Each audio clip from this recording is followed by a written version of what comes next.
Okay, now let's go to Geminis. Anong highlight ng Geminis? This 2025, what's the focus? Anong kailangan i-heal? Ano ang energy ng Gemini this year? Spirit, Universe.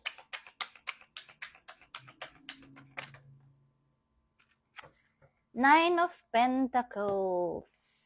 So, fruit of labor. Comfort, reward, luxury, contentment, self-sufficiency, plenty, financial independence, financial stability. Kung marami kayong bayarin, this is the time to rest at mabawasan ng inyong mga gastusin. Okay. What else? Stand your ground. Set boundaries. 7 of Wands. Challenge, may competition. You have to protect what is yours. You have to protect your comfort this time if you're too giving. Para sa financial stability mo. Kasi we're not sure naman if people who are parang people who we used to help kung tayo ay matutulungan pag tayo naman ang nawalan. May throat chakra blockage, may mga delay sa aking pagsasalita.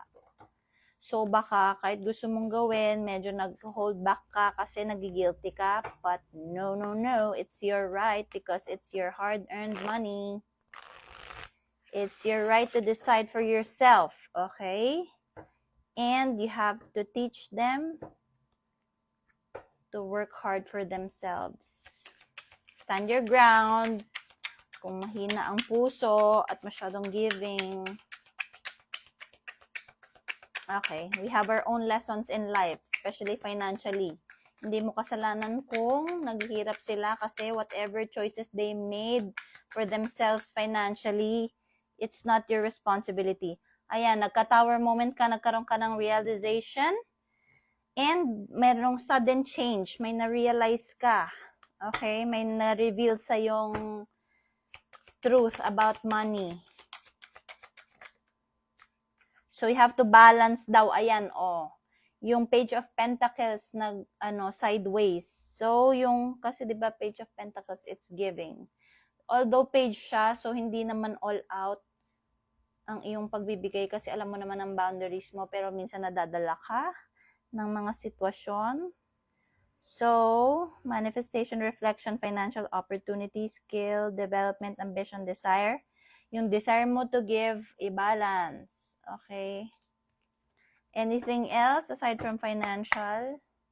Pwede din tong love, pwede din tong money. Pero mostly money kasi puro pentacles eh.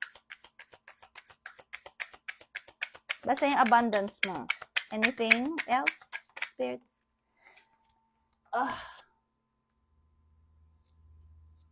Parang sa Taurus, may twist and turn.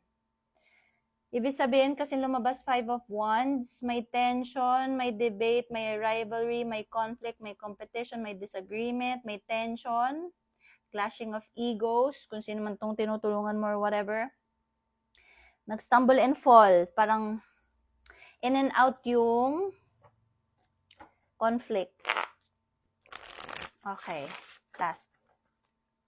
Balance, Balance, Two of Pentacles, time management or management sa pagiging giving. It could also be energy, okay?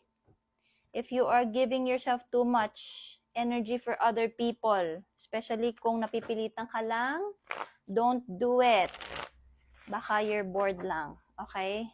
Be a fool. You deserve to celebrate. Okay?